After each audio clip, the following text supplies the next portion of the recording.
One of the most beautiful ones I've seen in a while. And so congrats, Pub Week. Thank you. And one of Zibby's most anticipated books. Thank you. Thank you That's to the awesome. booksellers here. You do an incredible job, and Zibby Publishing has really become a real tastemaker very quickly in the business. Thank you for including me. Yeah, thank you, Tessa. So I wanted to talk a little bit about your voice, just your voice on the page, your voice on the podcast. Like when I hear it, when I read it, it makes me want to lean in and learn more. And I think that's a wonderful quality because there's something about your voice that makes me instantly feel at home with you and know that I'm in really capable hands. You're going to take me on a great ride with this book, and it really lived up to all my expectations. So I'm so excited for you guys to read it. It's so cool. So have you always felt so at home in your voice? No, of course not. But I did. I am the youngest of 8 kids. 8. And there's a lot. Yeah, I know, right? Imagine. I mean, we had a great time, but my parents, I'm not so sure. But when you're the youngest of 8, no one cares about your day at all, like forever. Like there is zero interest in how math was or who your friends are or what classes you're taking.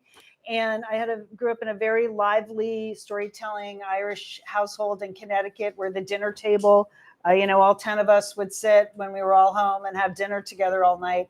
Or not all night, but have dinner together. And I would actually rehearse my material before I went to the dinner table. Really? So that like my older brothers and sisters would listen to me. So I knew that I had to like be quick, be funny, and like be slightly smarter than I was because they were all older than me. And so I actually thought about like shaping material my entire life, which I know sounds nuts, but it's true. And then I think obviously we started to do Satellite Sisters, which is a nationally syndicated radio show and then podcast that I do with my sisters in 2001. And, there were 5 of us on the air, never in the same studio at the same time. They lived all over the world. And we very quickly had to distinguish who we were to the listening audience because our voices and our cadence were very similar. And your first instinct, of course, is to want to be, I want to be the smart one. And no, that's my sister Liz. She's the smart one. Yeah. And then my sister Julie was like the sophisticated, politically astute one. And Sheila was the wacky one. And so I just had to kind of be the punchline. I learned to sort of find the stories that really I thought fit with what I could do and say and how I could say it, and then be funny, and then really, really listen to the other conversation so I could actually just pop in and give them a little juice, basically. So I didn't write my first novel till I was 45. I was writing magazine columns and writing for the show. Yay, 45. Yay. That's right. Yeah. Midlife makeovers. And but I had at that time been doing the radio show for 10 years and magazine columns. And, once again, I guess I could have tried to be a Nobel laureate in literature, but that really wasn't my take. That wasn't my audience. So I just thought if I can write the same way that I tell stories about the same things that I have done on the radio that I know women are interested in, contemporary women's lives, the transitions they go through, the stumbling blocks, family relationships. If I can do that on the page, I think I'll be okay. And that's really how it developed. But it took a while at each stage to find, what worked. Yeah, that's amazing. How did you decide, okay, this is the moment I'm going to do that first novel? Unemployment. Yeah, it's very motivating. Really frees up your day. We were on the air 6 days a week. We were syndicated by ABC. So 6 days a week, 3 hours a day of live radio. I mean, you'll say anything, man, by Friday. But and then Disney sold off the radio division. And even though we were an award-winning, money-making show in the year 2008, there was just zero interest in women's voices on the air. And still not too much interest in women's voices on the air. But so I did what most people would do. I put on my red sweatpants and I watched Sweet Home Alabama for 3 months. And it's really a movie that does not hold up, by the way, I'd just like to say. And then I thought, well, I guess I'll just write that novel because I wasn't going to get another job. I just felt like the media business was collapsing at that time. my other sisters had skills that were marketable. They were teachers and nurses and marketers, and I could only write and talk. And I thought, okay, so I signed up for an online writing class. And in 2009, that meant just a chat room. You weren't seeing anybody. It was just a writing teacher and about 10 of us all over the country. And I had always, my first novel was a book called Helen of Pasadena, which is about a woman, sort of a retelling of the Helen of Troy story, but about a woman who finds herself suddenly widowed, broke, and having to reinvent her life. And the first week, the instructor said, well, Dolan, that's week 1. You have to turn in 30 pages. And I had never written a single word of fiction. And so, but I did, because I like to be, I like to do the right thing. And that was it. I finished within a year. So, but That's amazing. that was it. What was the question? My first novel. That's it. Unemployment. But I did have, because I had been working, all that time on the radio, I had the creative discipline. I didn't have to learn that. Like I was used to getting up at 5 a.m., reading all the newspapers, watching all the news, pitching stories, being on the air from 9 to 12. And I just kept that same schedule. Once I turned off Sweet Home Alabama, I was really in good shape. Well, how do you think your writing has changed since that first book and this book, Abigail and Alexa Save the Wedding? Fortunately, I think it's better. I'm happy to say. I mean, your first novel or your first book of any kind is a fantastic experience because you don't think anyone's going to read it. Like it never crosses your mind there will be readers. No one's clamoring for anyone's first book. Yay. So you just write it in a vacuum. You're worried about plotting and character and arc and this and that. And so you just write without any thought about reader reaction whatsoever, which is really actually a joy, which you find out when you go to write your second book and your third book and your fourth book. But it's a very straightforward narrative. It's told in the first person. It's, it just starts at point A and goes to point Z. It's a small cast of characters in a familiar setting, where I live in Pasadena. And I think with each book, I just gained a lot more confidence in the storytelling skills. Now I can do third person, multiple points of view, various, different places. I can do flash forwards and flashbacks. And I would not have even attempted that, day one. And I do think one of the extraordinary things about meeting readers face to face is it's like this mini focus group every time you're with them. And they'll tell you like, oh, I like that there's funny, or I like that there was history, or like this. And so you kind of know what's working in the books, which is hugely helpful. It's as the first one, you're like, well, here goes. And, with each book, you're a little bit smarter about it. That's great. It doesn't go any faster, but the writing still takes the same amount of time. Well, you're cranking them out like one a year now, right? I mean, that's faster. You've sped up. I've sped up. I have published 4 books in 5 years. Wow. Which is a lot. That's huge. Yes, thank you. All right. So what inspired you to write a novel centered around a wedding theme, but to the twist being that you're doing it from the mother's point of view? Yeah, that's pretty cool. It was fun. It was a super fun book to write, but the way publishing works, it's a long arc. So I actually thought of this book in the summer of 2021. That's when I wrote the original pitch. I had worked about 6 months developing the storyline for The Marriage Sabbatical, which was a book that came out last year, and it's the story of a Gen X. Applause for Marriage Sabbaticals, just in general. Applause for taking a break. Exactly right. Thank you, Trisha. And that's a book about a Gen X couple that takes a year off their marriage and their wedding vows, sort of an anything goes thing, really different kind of landscape for me. And I wasn't looking for a companion piece, but sort of. And it was that time during the pandemic, the summer of 2021, when we thought the pandemic was over, and everybody who hadn't gotten married in 2020 got married in July and August of 21. I spoiler, it wasn't over. But so everywhere on my Instagram feed and Facebook, people's weddings were happening, and I was stalking them, and the flowers and the dresses and the San Isidro Ranch or the backyard wedding, whatever it was, I was totally into it. And I have always loved weddings. As I feel like I'm a wedding enthusiast, not an expert, but I spent a whole lifetime reading the New York Times wedding announcements from the time I was like 7 years old. I just love reading about people's weddings. I don't know them, but I like to know where their grandparents went to Princeton, and oh my God, your great grandfather founded the Massachusetts colony. That's so fantastic. So that I just always really loved that. So I thought, I'd like to put a wedding book together. But then I had a lot of friends whose kids were getting married, and I would, as we do, just suck in everything they were saying in conversations and pretending we're not like taking mental notes. And there are a lot of issues around weddings. And when you think about like, just because two adult children fall in love, it doesn't mean the whole families have to fall in love. It's kind of a weird way to put a family together, Right. So, and I would hear about that, like the differences with the in-laws and the outlaws, and I thought it would be fun to give the book a twist, that it was told from the point of view of the mother of the bride and the mother of the groom, which it was fun. That's great. Well, do you want to tell us a little bit about the mothers? Yes, So I will. I'm going to do a little or... reading.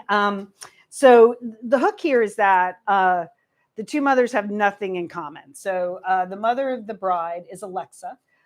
She's a single mother by choice, and she lives now in Montecito, California, but she was born in Greece, was educated in England, emigrated to California, fell in love with Montecito because who wouldn't, right? I mean, you can get so much for $30 million there. I mean,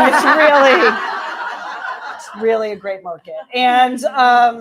And she had Alexa, her single daughter. She runs an international travel business, and she's zero interest in being married or getting married or the idea of like coupling up. The mother of the groom is Abigail. She is from Connecticut, which also happens to be where I am from. I am from a town called Fairfield. I lived on Southport Harbor, but I made up a town called Fair Harbor. So I don't think anyone will guess. Abigail is a daughter of the American Revolution, very proud of her heritage.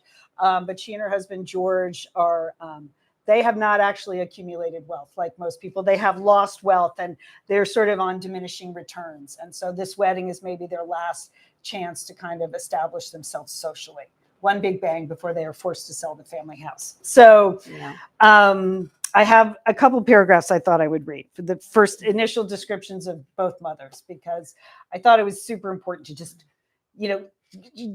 show you right away what their differences were.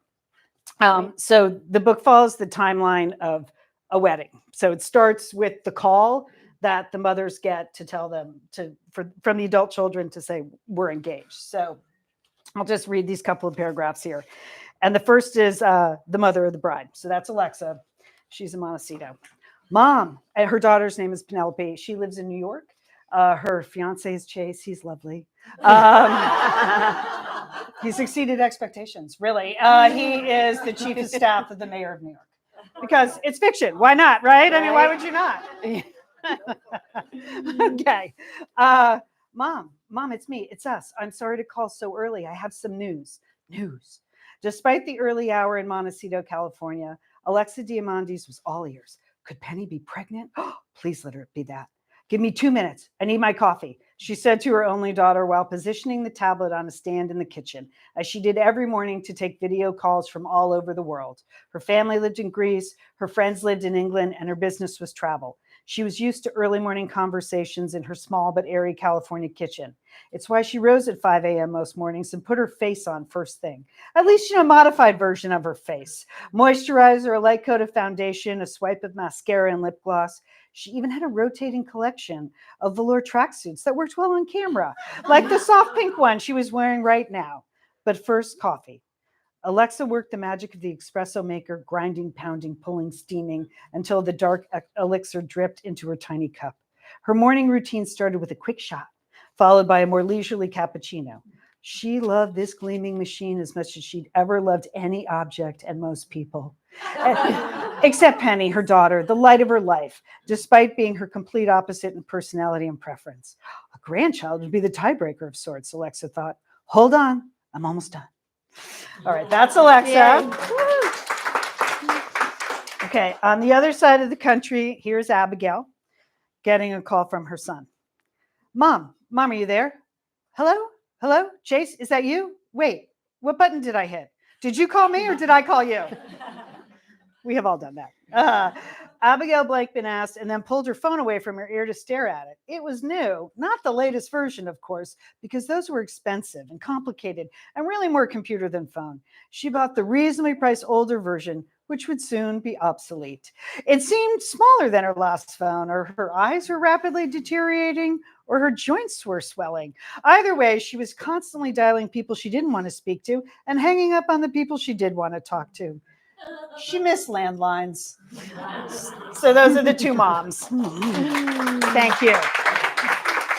So you played around with this sort of East Coast versus West Coast theme. Yeah. Where did that come from? Well, I directly from my mother. I will say my late mother. I grew up in Connecticut, but I ended up coming to college out here. It was the only one of 8 to go, west of I-95, and they dropped me off at JFK. And 4 years later, they came to graduation. Like they had never seen the school until graduation. And my mother showed up. She wasn't a country pumpkin or anything.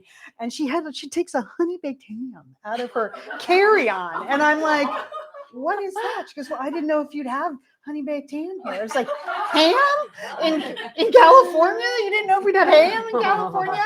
And that said it all. There was just this, I think when I talk to people on the East Coast, there's this image that we're all hippies, it's like an image that was probably never true, but it's really not true now. And what are we doing? And they're vague and they just don't understand it. And even my mom for years, she used to come when she visited and she would take out this semi-frozen loaf of Pepperidge Farm very thin white bread and give it to me look, I found it. I know you don't have this here. As if, oh my God, thank God I can make the cucumber sandwiches now.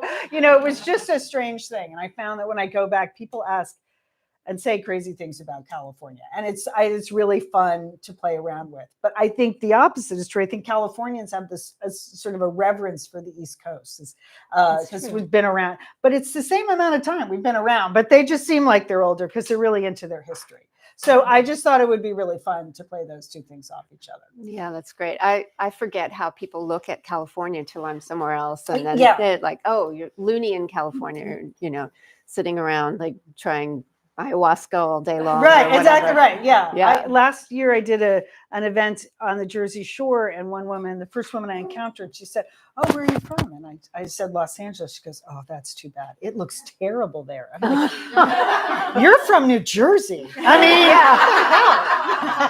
so, I was like, okay, imagine if everyone thought Newark Airport was New Jersey, because believe me, there's some nice spots in California, but it's just fun to play around with. Yeah, definitely. Well, what did you learn by writing the book about mothers and daughters? Because I really like the Alexa Penny dynamic. And I also like that you chose that Alexa was a single mother by choice. I thought that was interesting. So what made you think of that? I wanted to make them as different as possible. Mm-hmm. And I thought about sort of the age. This was the first book I've written where the two main characters are women who are over 60. Most women's fiction, it's like, 35, that's a little old. Could you age him down? I've had side characters that have been mothers and grandmothers, but not main characters. And we need to cheer for that. I know. So so what I wanted to make sure was that these were just 360-degree women, that they had full lives and made interesting choices. And they weren't just, they weren't just coastal grandmothers, which is great. I aspire to that, but I'm not. But, that they had interesting lives before they had children, and they continued to evolve as women. So I thought, okay, that single mother by choice, I remember when that was a really big deal, when that started to happen. You have to kind of figure out how old are the kids, age it back. When was that baby born? Okay, what was happening? The mommy wars were happening, the stay-at-home moms versus the working moms, and the single mothers by choice. They were going to ruin America. And that was the cover of Time magazine and all that kind of stuff. So I just thought it would be fun. And there's some stuff in Alexa's backstory that makes that sort of more of a natural choice. Mm-hmm. So for me, it was really important to give her, a rich, full life. And the same with Abigail. She had an interesting life too. And she had worked in New York and given up her job. And she had all kinds of things going on. And the mother-daughter thing, that was the question. I need a coffee or something. Okay, it's all coming back to me what you actually asked me. I don't have a daughter. So, but I was a daughter. But again, a lot of it came from, I have been stalking so many Facebook accounts where people are getting married. You can't believe it. I don't know why I follow the Pioneer Woman, but it's because her 2 daughters got married this year. So I'm like, oh, what's she doing for the wedding? What's her mother of the bride dress look like? So, but I just think they would have had single mothers. They would have had a very contemporary relationship, but also a very enmeshed relationship. So, and when things start to go south with the couple, the book is called Abigail and Alexa Save the Wedding, Alexa has to step in, but she's not all that thrilled about it. So, but they have, I think, a very mature contemporary relationship. I really resonated with that because I had a single mother. Oh, okay. And it was not by choice. And I'm old enough that it was sort of scandalous. And I didn't know it was scandalous till people told me it was scandalous.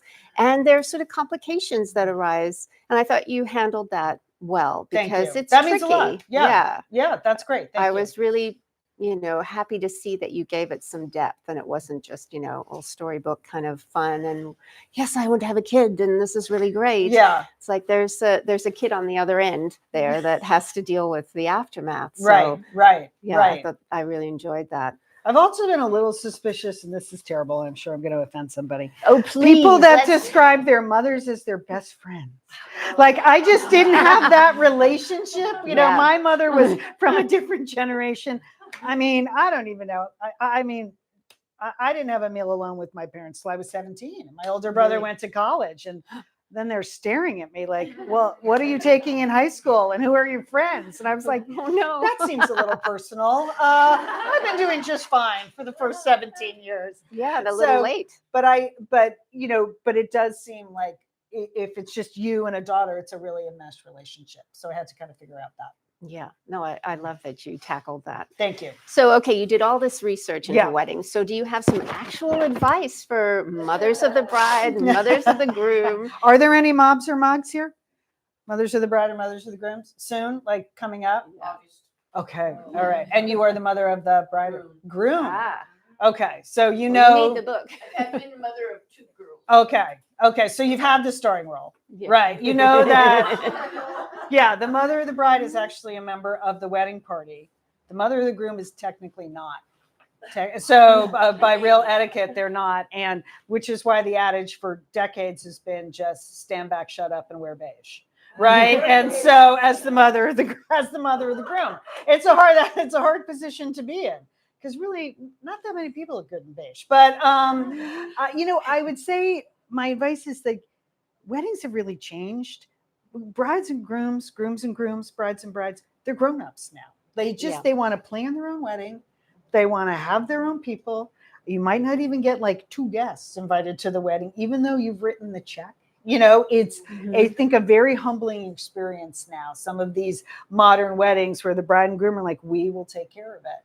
And you have to, I think, get right with that. Because what I came after, I have spent years the Instagram, I get all the wedding newsletters. I've forced myself to watch so many episodes of Say Yes to the Dress, which is just hard because they're so mean to the brides. And it creeps me out when grown men say, she's daddy's little girl. I'm like, she's 38. Oh, I just don't understand that. So I think we've all been to weddings where not everybody is on board and you can feel that there's a lack of support. And we've probably all been to weddings that are joyous and supportive, and there's so much love that fills the room, that those are the ones that you don't remember what they served or what the flowers look like. You remember the joy and the love and the support. So any way you can contribute to that is a way to go. I trust you. You look very nice. I'm sure you are a great mom and mog. But I spend hours on Reddit. The source for I mean, there everything. are some great threads, like Yeah. worst wedding I've ever been to, worst bridesmaid's dress, worst mother of the broom moment. I mean, and there's so much brawling at weddings. I had no idea there were so many fistfights at weddings. A lot of drinking leads to a lot of brawling, is what I've Wow. discovered, and things like that. Or just people don't seem to ever let go of those wedding grudges, And so I think if you can contribute positively to the joy, that's the way to do it. That's the way to go. Yeah. Well, you helpfully wove in the etiquette, wedding etiquette, to educate people. That was really a smart way. How did you come up with that idea? One of the characters in the book is a former New York Times Vows columnist who now is a wedding expert. So you'll see her columns throughout the book, Aunt B. I had things to say after doing all that research. I have to put it somewhere, and Exactly. And also, like, I couldn't really fit it into the narrative. I didn't want this book to become like, oh, and then this happened, and then this happened, and oh God, then the bridesmaid got pregnant. Oh, how dare she? And but I thought it would be fun to weave that wedding etiquette throughout. So you could actually, it's a service piece. Yeah, you can actually take something service away from it. But she was also a really fun character to write. Oh, she's super Aunt B, fun. the wedding columnist, and I was just talking about this today. I loved writing for magazines. I miss magazines. I love magazines. I wish they would come back. Yes. So it's sort of my tribute to magazines. That's great. Well, do you have a favorite wedding story, like that you've heard, or a wedding you've attended? Is something really crazy that didn't end up in the book? Okay, this is you've thrown me. Crazy wedding story. Well, no, I haven't been to any with brawls. Yeah, I mean, most of the weddings I've been to have been pretty benign. I mean, They behaved. Yeah, people have behaved, and it's been good. I'm trying. I mean, this is a tiny thing, but it popped into my head the other night. Again, someone asked about my wedding and my wedding photos, and my husband and I. It wasn't a shotgun wedding, but we just decided to go and get married pretty quickly. We had 17 days together. That seemed like enough time. We got engaged. 6 months later, we got married. A tarot card reader had told me I was going to be married within a year to a guy I had a problem with in the past. And there he was. So I married him, and I was living in Portland, Oregon, and he was in Pasadena. So we just put together the wedding really quickly. And we divvied up stuff, and he's in commercial real estate. And he said, "Oh, I found a photographer. It's a guy I work with." And it was only like 2 days before the wedding. I'm like, wait a minute. What kind of photographer do you work with in commercial real estate that does weddings? And he said, "Oh, he's an aerial photographer." Okay, I'm just going to let that go. We're going to have some great shots of the car arriving. I don't know, but the wedding photos turned out great, but it was just a tiny, tiny thing. But every time I look at our wedding photos, which this week happened to be in People magazine, because I had a column there. You have to see them. They're great. Yeah. I was like, that aerial photographer did all right. Did all right. So those were beautiful. It wasn't as chaotic as other weddings, but yeah, I haven't been to any very chaotic. Have you? Well, not really chaotic, but I did go to my ex-husband's wedding. So that was like kind of a funny one. I wrote about that one because it was like, the most fun I had was like trying to figure out what to wear. So I'd go into a store and they say, "Oh, are you looking for something?" I'll be like, "Well, I'm going to my ex-husband's wedding. So like, I don't want to look bad, but I don't want to look like too, I don't know." Anyway, so I had some fun with that. Okay. As you should. Yeah, I mean, everyone was well behaved. Yeah, I gave a toast. I didn't say anything bad. I didn't, it's get very drunk modern. and anyway, yes, it was kind of funny, but nothing too crazy.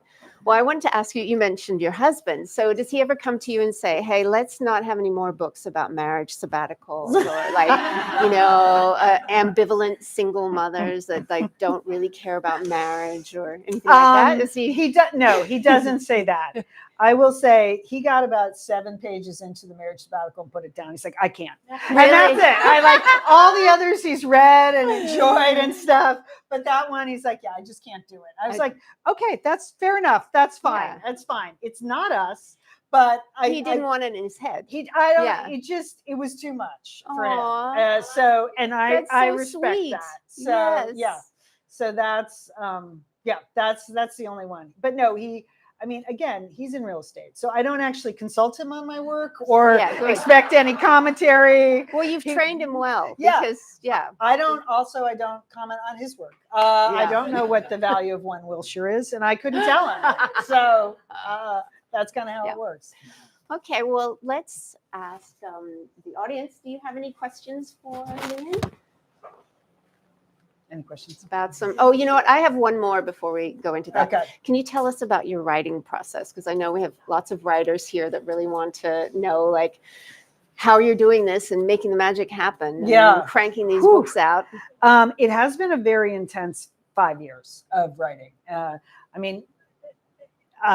don't think I could have worked at this pace in the first years of my professional life or for my first couple of novels. You kind of have to know how to move through the process in a way that's efficient and effective. But it doesn't. It's still been a lot, and very lucky to have back-to-back 2 book deals. So Fantastic. From William Morrow, but what that means is you have deadlines, super helpful. And if you're used to working on deadline, very helpful. And guess what? When you turn in things, they pay you money. So those are 2 gigantic motivators. I mean, I love art. Art's great. But so I think that was super helpful to me. I just felt like it was a very productive and a very creative period of my life. I would say absolutely. I think it's no coincidence that I'm an empty nester. I don't have a lot of other obligations now at home. My sons are grown and out the door. I mean, there was a pandemic, so that was bad. I got cancer. That wasn't great. I'm fine. Yeah. Things happened, but I was able to really just work the hours I needed to work. So yay, more work. But I'm, to get a book finished, you have to be doing 700 to 1,000 words a day. You have to 700 to 1,000 words a day. You have to. I'm a morning writer. I get up. I mull over things. I talk to myself. I walk the dog. I talk to the dog, and then at around 8:30, I sit down. I work from about 8:30 to 2, usually 5 days a week, if I'm on deadline, and then. I am someone who tries to plow through that first draft. The hardest thing to do is to finish that first draft. Keep going. Because the second you sit down to write page 1, it's 6-7 months. I can't write any faster than that. So you're going to be working on that material for 6 or 7 months just for a first pass. And then I really systematically do second and third passes when I'm going through something. This book has a lot of wedding research, but my other books have had a lot of history and art history and mythology and things like that. And I'll research enough to start the book, but not so much that I never finish the book, but I'll be going through and go, oh, I need to say something more about this particular moment in time, this history. I'll put 5 X's in the manuscript and just move on, knowing that when I do a second or third pass, I can just search those X's and go, oh, yeah, that's right. I wanted a little bit more about this particular building and do that, piecemeal that history. But it's very intentional and it's plowing through. And I usually can turn in a draft about 8 months, 7 to 8 months, the first draft. And then you go back and forth for a couple of months with first set of notes and second set of notes with the editor and then copy editing. But it's very intense, particularly at the end. Yeah. But exciting. It's very exciting. You have a baby book. Yeah. You birthed a blue baby. Yay. Okay. Who has some questions? Anybody have a question for Lian? Yes. What was your favorite or silliest piece of wedding advice or etiquette you came across, and did it make it into the book? Okay. Let's see. There's just a lot about, I don't know if it was advice, but people just spend a lot of money on things I don't know that matter. So I had to people should have the wedding they want, right? You want to spend hundreds of thousands of dollars on your wedding. By all means, monogram pashminas for everyone at the wedding, even though they're grown women and they can bring their own pashminas, but fine. So that's it. But I think I think actually the best piece of wedding advice was the silliest was just the people that seemed most satisfied with the weddings were the ones where either they paid for it themselves or their parents just gave them a check and then stood back and like a reasonable amount of money. This is what we can spend. Use it however you want. Like I saw that over and over again, and talking to my friends, that seemed to be the most satisfying. It kept things very clean and very clear. And some people wanted big weddings and small weddings, but there was that. I have to say one wedding trend I really enjoy is bridesmaids being able to pick their own dresses. I mean, that is a breakthrough for womankind. I mean, we have shoved ourselves in some terrible wedding dresses for many decades. And so pick a color, get the dress, multicolors. I love it. I love all of that. I think that's a great trend. I enjoy dogs as ring bearers. I think that is fantastic. And more, again, these are grown-ups and they have dogs and they want them in the wedding. I also like grandmas as ring bearers. I think that's a fun trend as well. So I'm all for that. One trend I didn't understand was donuts in addition to cake as a dessert. What? I mean, Not happening. a donut wall. They hang them on a wall. I don't. Why? And like, oh, I've had just a lot of drinking and dancing. I guess I do want a donut. I've never said that my entire life, so I don't understand why that's like the end of the meal. But there's a lot of fun stuff out there, and then a lot of nonsense. Any more questions? Yeah. So to me, and I guess this is just part of your creative mind, but it seems like Alexa being from Greece, going to college in England, and then moving to California just seems so random. Did you have any background? Or did you just say, she'll be from Greece, and then she'll go to college in England? Well, I did my junior year in Athens, so I was a classics major. So I'm not of Greek descent, but the Greeks, Athens is very small. Greece is a small country, so a lot of them went to college, in other places, and they travel a lot. I know a bunch of Greek Americans here, and their family from Athens is constantly coming back and forth. So it sort of made sense to me. It was a country I was comfortable writing about, even though I don't have relatives there. So there's that. But also I thought, it takes a lot to leave your country and come here, but who would come and see, like, Montecito physically is so much like so many parts of Greece or Italy. Like, I thought that matched up, that you would decide to leave your family. She grew up on Patmos, an island in Greece, and was educated in Athens. It made sense to me that you would see Montecito and go, oh, I feel at home here. And so that, is supposed to being like Slovakian or something. So I'm sure they have great bases there. I don't know. So, but that was why. But I also, you meet a lot of vaguely European people here in California. You know what I mean? You're like, are you European, or did you just do your junior year abroad and kept that accent? Or, there's a lot of people here with interesting backgrounds. And again, it was a contrast to, Abigail in Connecticut, who could trace her lineage back to a signer of the Declaration of Independence in Connecticut. So that was the idea there. But I did think physically there was a lot of similarities between Montecito and parts of Greece. That's interesting. Excellent question. Wait, Yes. Bridget, no? Something you just said made me think, were you intentional about the mothers being foils for each other, or was that something that happened? Oh, very intentional. Yeah, but I turned the trope inside out. They are not at war with each other. I'm exhausted after 25 years in women's media of seeing women pitted against each other. I couldn't write that trope one time, even though it would have been probably easier. I had to find a way for them to be different but work together. And so that was, it was always their story. And so it was very intentional that they were different, but they figured out a way.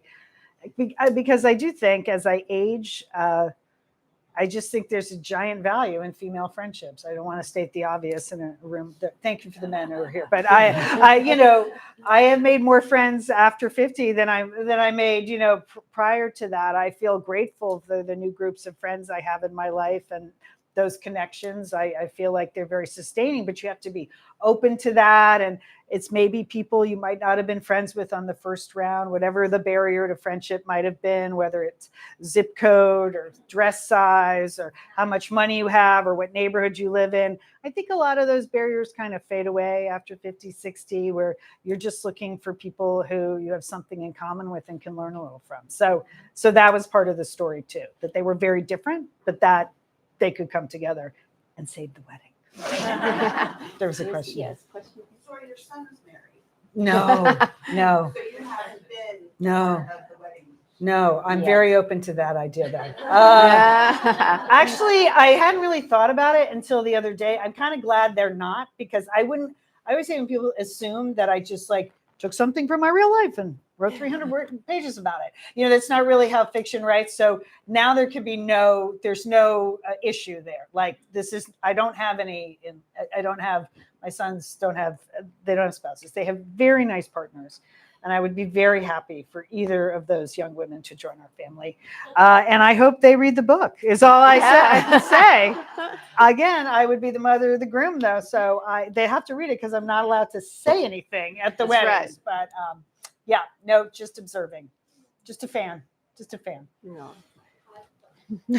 So I'm manifesting the movie already, so I'd like to know Jason Cost as the mom. Okay. Yes. Other people. Okay. Yeah. No, I mean, the moms are the star. And then there's a really good cabal of older female parts in this. Yes. If anyone in Wonderful. this room can make that happen, which is not possible. I know. It's very cinematic. Yeah, I think my dream cast, I think, would be Julia Louis-Dreyfus as Abigail, sort of the uptight mom, and then only because she's Greek, and why not? Because it's Jennifer Aniston as the Montecito mom. Could be. That could happen. So get to work on that, Stacey. Okay. Yes. Okay, so 2 questions. Yeah. First of all, I don't know, all of a sudden listening to you talk, I thought of this weird documentary in the 80s called A Tale of Two Weddings. I don't know if you No. saw it. You should see it. Okay. Connecticut and then like New Jersey. Oh, okay. And Okay. it follows there. It was like reality TV before there was reality Okay. TV. Tale of Two Weddings. But anyway, I digress. So the last book was the sabbatical book. Yeah. Now you've done this book. Is it possibly a trilogy? Is there a third book that this? No, the next thing I'm working on is something completely different. A hint? Can you say more? Yeah. Cryptic hint? It's I'm looking at the woman who works with my agent. I think it's very special. That's what I've been told to say. It's a very special idea. I'm gonna stick with that. It's a very special idea. I'm not ready to divulge yet. I can tell you though, before the very special idea, I spent about 4 months this summer trying to figure out how to tell, because I live in Pasadena, and how to tell the story of The Graduate from Mrs. Robinson's point of view. Oh, yes. Yes. And because that did take place in Pasadena, and the novelist was originally from Pasadena, and there was no way to tell that. I really tried to crack that nut because I thought, well, that will be fun. So I read the original book, which is very thin, and then the movie, and then the new movie, which is terrible, rumor has it. And I came to the idea, like, it's really just a guy that sleeps with a mother and a daughter simultaneously. Like, there's no other story there. And one of the things that happens, you spend a long time with your characters, like years writing and then promoting. I'm like, yeah, I don't want to write that book. So I think that might have been part of a trilogy, along the same lines. But I really tried it. I tried to find a way in. Should I make it contemporary? Is it historical fiction? But I just could not crack the nut. And so finally I gave up. But now I'm working on something very special. Anybody else have any questions? Oh, I'm so pleased, Tara. Thank you Yes, thank so you. much for It's doing so much this. fun. Thank you Thank for coming you. to Zibby's. Thank Huge you, thanks to Tessa. Zibby. Thank you to Zibby.